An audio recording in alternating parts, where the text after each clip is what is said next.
Oh, um, so Ottawa. Now, in my projection for Winnipeg, I appear to have upset some Winnipeg fans. Didn't mean to. Um, just as an outsider, just as a person who looks strictly at the numbers, at teams' histories, at where teams are at, where they're trending, um, and where the teams around them are trending. In the Central Division, I see Nashville's being improved. Chicago being, at the very least, as good as they were last year. Picking up Brian Campbell for that blue line is a steal. And I think if DeBrincat can come in and wow them in preseason and make the opening night lineup, I think Chicago could really scare people. St. Louis, rumor has it, they're bringing Sabatka back. I haven't heard anything about them officially bringing Vladimir Sabatka back, but I love Sabatka's game. And if he comes back, then St. Louis is at least as good as they were last year. They've committed to Jake Allen as a starter. I think he's fantastic for the role. I liked him better than Elliott, anyways. And Minnesota's made enough moves, I think, to stay in the hunt for that wild card spot. I haven't gone into Colorado yet, but I think they'll be in the mix. I think, honestly, they need a coaching change in Colorado. So, for Winnipeg, I see them as being in tough because they don't have a proven number one goaltender. You know, the only team I see above them that doesn't have a proven number one right now would be Dallas, although Leighton plays well enough in the regular season to get the Stars to the playoffs. It's just in the playoffs he's kind of a sieve, but it's I do qualify the Central Division as the group of death. If you had like a World Cup style group of death, the Central's it.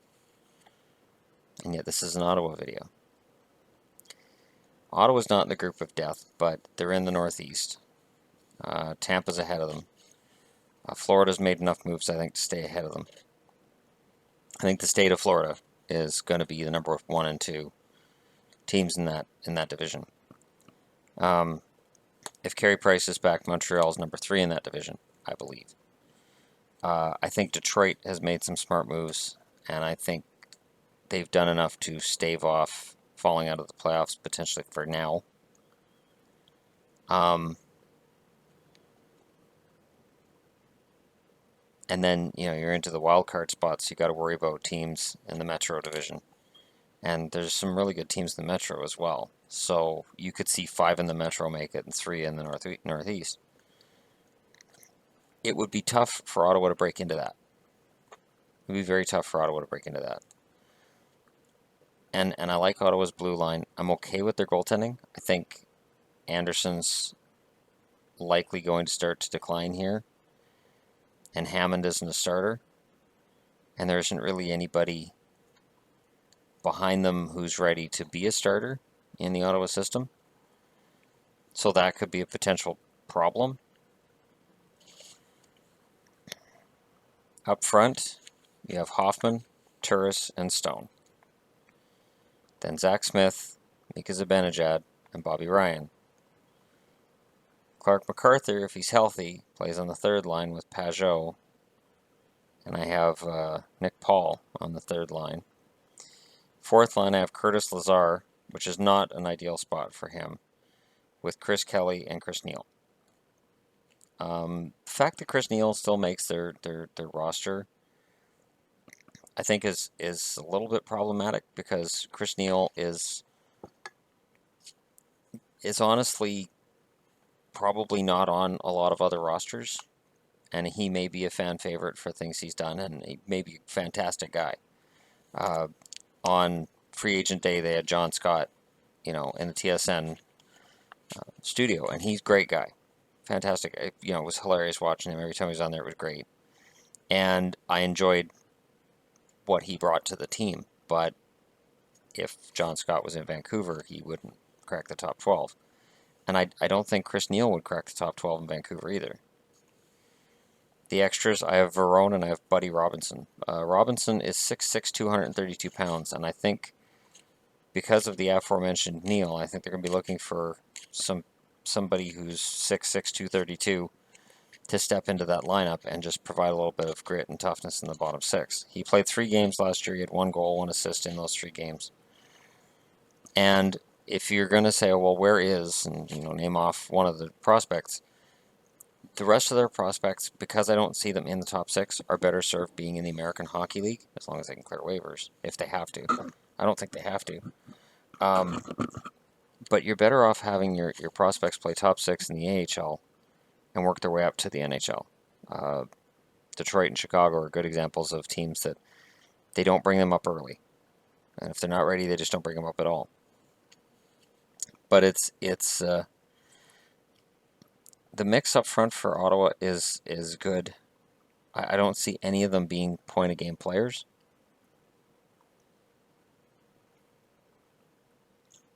I think, Hoffman has the potential, but it's a long shot. Now, the blue line, you have Carlson and the underrated Phaneuf. And I'm saying underrated because he is. For all of the crap he takes, and he takes quite a bit of it, he's honestly a pretty solid defenseman if you just look at his numbers. He's not a bad defenseman. He's just not worth the money he gets paid. And then I have CC and Mathot as the second pairing, and then I have Shabbat and Borowiecki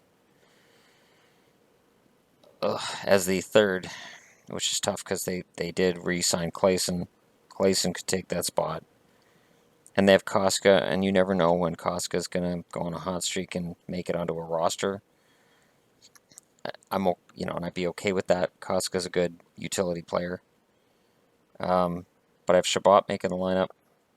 And then in net, you have Anderson and Hammond. I don't savage this lineup, but really, it is lacking something because there's a number of players here that I believe had career years, like Zach Smith had a career year last year with 25 goals. Probably dropped back to somewhere in the 15 to 17 range. Pajot, I believe, had a big season that he's going to have a hard time repeating. Now, I use Pajot as an example of a player who might get exposed in the expansion draft. And right away, automatically, somebody's like, no, he wouldn't get exposed. But if they were going to protect 7 forwards, you got Hoffman, Turris, Stone, Ryan, Zibanejad, Zach Smith. Those are the top 6. Pajot should be 7th, but he's on the bubble. And then on defense, you protect Carlson, Phaneuf, Ceci, unless you leave Phaneuf exposed. And you protect Ceci, Mathot, Carlson, unless you keep Mathot and Phaneuf exposed. It's tricky in Ottawa right now to predict who might be available.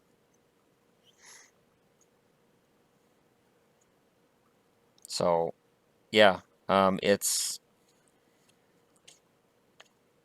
going to be, I think, a season where Ottawa gets close. I think they'll be close to the playoffs.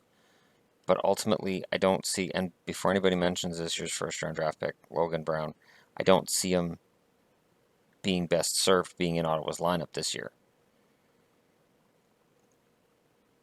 So that's why he's not in the lineup. Because down the middle, you have Turris, Zibanejad, Pajot, and Kelly, and I think that's a good 4 centers. But yeah, it's a slippery slope you get on when you miss the playoffs, and I understand every team has reasons. And anytime I talk about a team missing the playoffs, automatically somebody will come in and say, well, they missed because. But every team has reasons. Look, everybody shits all over the Canucks. The Canucks had tremendous injury problems this year. And they've had injury problems for years. I don't use it as an excuse because it's an excuse. If a couple players get injured and you don't have the depth in your organization to absorb those injuries, you're going to miss the playoffs. The teams that succeed are the ones that either A, are lucky enough not to have those injuries, or they have the depth to make up for them. And I just don't see that Ottawa has that. They have some guys who are on the verge of potentially being seen as busts, prospect-wise. And it's tough to move up, and it's a young forward group. I don't know if I see Kyle Turris as a number one center. I would almost see Zibanejad as having that potential, and Turris being better as a number two guy. But we'll see. So yeah, it's potentially going to be a long year for Ottawa, and I can't help but think, I did the Dallas one earlier. If they had Spezza, just as an if they kept Spezza, if they weren't on this internal cap that demanded that anybody who gets paid big money gets shipped out, and I could see Hoffman on that list. I could see Hoffman getting big money through arbitration, and Melnyk not walking away from it, but matching it and trading him. Matching it and then say, get rid of him, he's not worth that amount of money. I'm not paying it. And that's why I say things along the lines of Eugene Melnyk will drag Ottawa down, because he puts GMs in a really difficult spot. So I guess we'll see. We'll see if I'm right. We'll see if I'm wrong. Don't hate on me. The subscribe buttons and the like buttons are down below. You can use one of those to express your dislike for me and my videos. I won't be offended by a subscriber who doesn't like me. It's fine. And I guess we'll see. We'll see how things turn out for Ottawa. But I think it's going to be a real challenge for them to compete this year, based on the fact that when you miss and then you don't really change a whole lot in the locker room,